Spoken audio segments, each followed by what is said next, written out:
안녕하십니까. 공무원 영어를 맡게 된 박철우라고 합니다. 자, 오늘은 첫 시간이기 때문에 가볍게 공무원 시험을 어떻게 준비를 해야 될 것인지 그런 거에 대한 이야기를 좀 해드리도록 하겠습니다. 자, 공무원 영어 같은 경우에서는 여러분들께서 주의하실 것은요.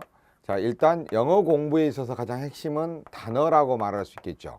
특히 단어 부분에 있어서 여러분들이 확실하게 정보를 갖고 있지 않게 되면은 독해를 낼 때 또 그다음에 문법 문제를 풀 때 정확한 해석을 하기 힘들어지게 됩니다. 그러다 보면은 문제 풀기가 힘들어지겠죠. 자, 단어 같은 경우에 있어서는 여러분들이 어느 정도 범위까지 공부를 하시면 되냐면요. 자, 중고등 단어 그다음에 수거해서 10,000개 정도의 공부량이 있어야 될 것이고요. 여기다가 자, 기출된 단어들의 총 한 2,000여 개 정도를 알고 계셔야 됩니다. 그래서 총해서 12,000개 정도의 단어를 알게 되시면요. 충분히 시험에 대한 대비는 가능할 것 같습니다. 그러나 여러분들이 단어 공부에서 주의하실 것은 자, 뜻을 아는 것이 중요하겠지만 자, 품사에 대한 인식을 할 수 있어야 되고요. 뜻의 경우는 하나만이 아니라 보통 2개에서 3개 정도의 뜻까지를 알고 있어야만 여러분이 시험에 대한 대비가 정확히 된다는 것을 절대 잊지 마셔야 될 것 같습니다.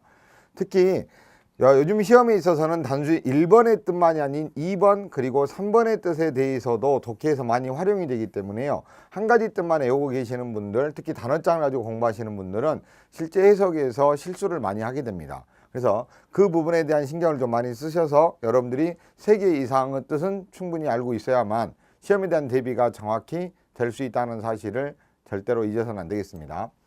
네, 영어라는 것이 단순히 단어만 많이 안다고 해서 영어를 잘하는 것은 아닙니다. 자, 제가 보통 이런 이야기를 많이 하는데요. 단어는 우리가 요리를 할 때 요리의 재료라고 생각을 하시면 되겠어요. 그러면 우리가 재료를 갖춰줬으면은 그 재료만 가지고서는 맛있는 요리를 먹을 수가 없습니다. 그 재료를 잘 우리가 버무리고 잘 요리를 해야 맛있는 요리를 먹을 수 있겠죠.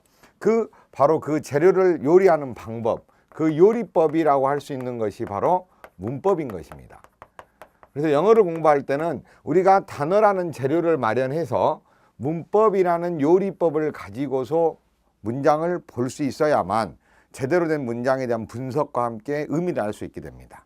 그래서요, 자, 문법 공부에 대한 확실한 공부를 하셔야 되겠고, 문법은 결국은 여러분들이 꼭 기억하실 것은 결국 해석법이라는 생각을 하셔야 됩니다. 학생들이 문법 하면 일단 고리타분하다 또는 어려운 거다 이런 생각을 많이 하시는데요. 문법이라는 것은 결코 어렵진 않습니다. 단어들이 배열 규칙이고 말을 쓰는 규칙이고 글을 쓰는 방법인 겁니다. 근데 이것이 결국은 영어를 해석하는 방법에 해당이 되는 거예요. 그래서 문법을 정확하게 숙지를 해야만 올바른 해석이 될 수가 있습니다. 그래서 문법 공부를 열심히 하셔야 되고요. 영어에 보면 어법이라는 것이 있습니다. 어법은 우리가 영어로 usage라고 하는데요.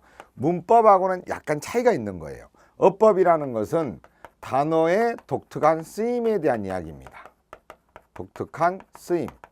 그 쓰임 방법인데 학생들의 경우 단어를 공부할 때 뜻은 알고 있지만 이 어법 단어들, 특별하게 용법에 있어서 주의할 단어들을 많이 모르다 보니까 문법 문제에서 실수를 많이 하게 됩니다. 자, 문법 문제라는 것은 문법, 다시 말해서 문장의 구조와 관련된 것뿐만이 아니라 단어의 독특한 쓰임에 대한 문제도 출제가 됩니다. 자, 얼마 전에 시험에 출제가 됐던 용법 중에 하나고 호프 같은 경우는 명사, 대명사, to RV를 쓰지 못한다 이런 것들이 시험에 출제가 됐거든요. 그럼 호프라는 단어의 쓰임을 알지 못하면 이 문제는 틀릴 수밖에 없게 되는 거예요. 그래서 시험에 대한 정확한 문법 문제 풀이를 위해서도 이걸 알아야 될 뿐더러 자, 독해를 할 때도 이런 특별한 어법들을 알고 있어야만 이 문장이 어떻게 사용되는지 파악하게 될 것이고 그래야 해석도 정확한 해석이 될 겁니다. 그래서 우리는 어법 공부도 소홀히 해서는 안 될 겁니다. 자, 그리고요.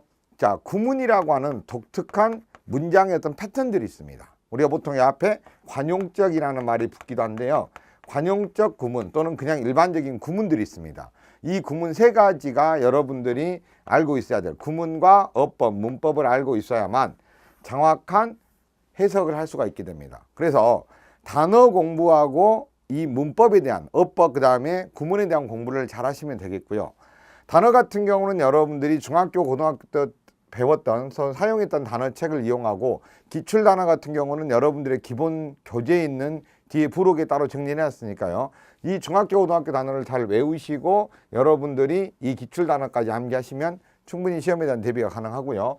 문법, 어법, 구문은 제가 기본 이론 시간에 철저하게 정리를 다 해드릴 겁니다. 하나도 빠짐없이. 그래서 이걸 잘 정리를 해주시면 영어는 잘할 수 있게 되실 겁니다. 그러면 이런 단어와 그리고 이 문법이라는 것 두 가지를 결합을 시켜서 우리는 결국 해석을 하는 겁니다. 자, 해석을 한다는 것은 단어와 문법의 결합이다 이렇게 생각을 하셔야 되겠고요. 이런 단어와 문법이 결합된 상태에서 올바른 해석을 하게 됩니다. 그리고 이런 해석을 통해서 우리는 뭘 하게 된다? 독해라는 것을 하게 됩니다.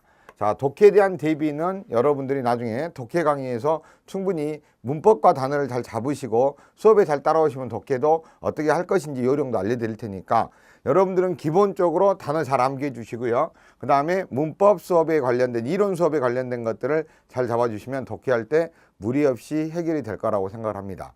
그러면 여러분들이 시험에 대한 대비는 제대로 될 것입니다. 자, 시험은 대체로 보면은요, 단어 문제가 4문제에서 5문제 정도 나오고요. 그 다음에 문법, 영작을 포함해서 이게 4문제, 5문제 정도 나옵니다. 그 다음에 생활영어 문제가 관련해서 한 2개 정도 시험 문제 출제되고 나머지는 독해에서 시험에 출제가 되는데요. 방금 제가 설명해 드린 대로 여러분들께서 꾸준히 공부만 잘해 주신다면 충분히 여기에 있는 모든 시험의 유형 문제를 잘 풀 수가 있게 될 것입니다. 특히 생활영어 같은 경우도 이디엄, 국어체적인 표현들이라든가 또는 요즘에는 독해 문제 유형으로 많이 나옵니다. 빈칸 완성형 독해라고 생각하고 정확한 해석만 해줄 수 있으면은 충분히 잘 풀 수 있게끔 시험 문제 출제되니까요. 여러분들은 이런 점 이런 점에서 수업만 열심히 잘 들어주신다면 충분히 여러분들이 시험에 좋은 결과가 나올 수가 있을 겁니다. 아시겠죠? 자, 요즘에는 시험이 80점 이상의 점수가 나와야 경찰이든 소방이든 또 일반 공무원이든 다 시험 합격할 수가 있습니다. 꼼꼼하게 하나씩 제가 짚어드릴 테니까요. 거기에 맞춰서 여러분들이 열심히만 공부해 주신다면은 충분히 시험 합격은 가능할 거라고 생각합니다.